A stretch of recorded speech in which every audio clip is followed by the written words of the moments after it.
আসসালামু আলাইকুম সপ্তম শ্রেণীর সুপ্রিয় শিক্ষার্থীবৃন্দ, আশা করছি তোমরা সকলে ভালো আছো। গত পর্ব পর্যন্ত আমি তোমাদের সাথে তোমাদের ইউনিট 1 এর লেসন 3 পর্যন্ত আলোচনা করেছি। এখন আলোচনা করব তোমাদের সাথে লেসন 4 ইন দ্য স্ট্রিট, রাস্তায়। এখানে কিছু কিওয়ার্ড রয়েছে। কিওয়ার্ড মানে মূল শব্দ। এখানে একটাই মূল শব্দ আছে। এই শব্দটা যদি আমরা জেনে নিই, এটা হলো যে কি ক্রস রোডস, মানে দুই রাস্তার সংযোগস্থল। এরপরে দেখো এ নাম্বার আমাদেরকে কি বলেছে, লিসেন অ্যান্ড রিড, দেখো এবং পড়ো। আসিফ, এক্সকিউজ মি, এই যে could you tell me the way to the railway station please, আপনি কি আমাকে রেলওয়ে যাওয়ার রাস্তাটি বলে দিতে পারবেন? পাসার বাই মানে পথিক, oh it is not very far, এটি খুব বেশি দূরে নয়। Go along this straight and you will come to a big crossroads, আপনি এই সোজা চলে যান এবং একটু পর একটা ক্রস রোড দেখতে পাবেন। টার্ন লেফট, বাম দিকে মোড়ুন। Go along about 200 meters and you will see a tall building, আপনি 200 মিটার যাওয়ার পর একটি বড় ভবন দেখতে পারবেন। Go past and the station in the right, ভবনটি অতিক্রম করে যান আর ডান পাশে স্টেশন রয়েছে। এরপর আসিফ কি বলছে, go along, come to cross road, turn left, go about 200 meters, tall building, station on the right, thank you very much. তাহলে আসিফ তাকে বলল বরাবর যান, ক্রস রোড আসায় বামে মোড় নিন এবং প্রায় 200 মিটার পর্যন্ত যাওয়ার পর একটা বড় ভবন দেখবেন। এর ডান পাশে একটু বড় ভবন ক্রস করলে ডান পাশে কি station. Thank you very much, আপনাকে অসংখ্য ধন্যবাদ। Pleasure bye, it's okay. Note, এখানে কিছু শব্দ রয়েছে, এগুলো তোমরা চাইলে দেখে নিতে পারো।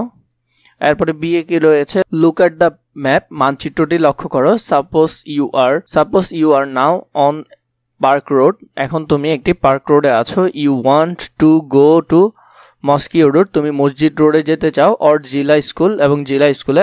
আস্ক ইউর পার্টনার, তোমার বন্ধুকে জিজ্ঞেস করো। হাউ ইউ ক্যান গো দেয়ার, কিভাবে সেখানে যাওয়া যায়।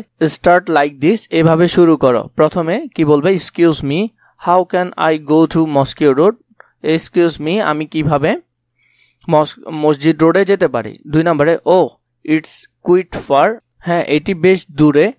চলো এরপর আমরা কিভাবে কনভারসেশনটি আমরা চাইলে এখান থেকে দেখে নিব। এখানের এই ম্যাপটা দেখে আমরা কনভারসেশনটা সাজাবো। কনভারসেশনটা তোমরা এখান থেকে চাইলে দেখে নিতে পারো। যেমন প্রথম লাইনটা আমরা পড়েছি, দ্বিতীয় লাইনে এতটুকু পর্যন্ত। Oh it's quite far from park road, হ্যাঁ এটি পার্ক রোড থেকে বেশ দূরে।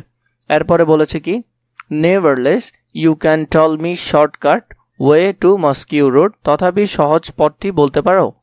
এরপরে এইভাবে করে তোমরা বাকিটা চাইলে এখান থেকে দেখে নিতে পারো এই রোড ম্যাপ অনুসারে।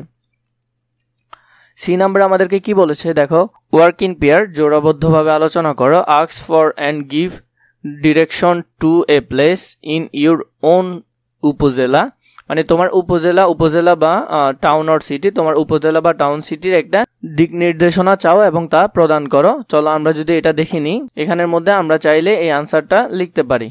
এখানের মধ্যে প্রথমে excuse me, how can I go to Faridabad, মাফ করবেন আমি কিভাবে ফরিদাবাদ যেতে পারি। এরপরে oh it's quite far from war, হ্যাঁ এটি ওয়ারি থেকে বেশ দূরে।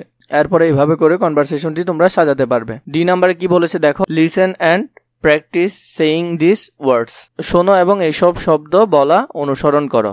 স্টেশন মানে স্টেশন, এরপরে হলো বিল্ডিং মানে ভবন, এরপর হলো ক্রস রোডস মানে দুই রাস্তার সংযোগস্থল।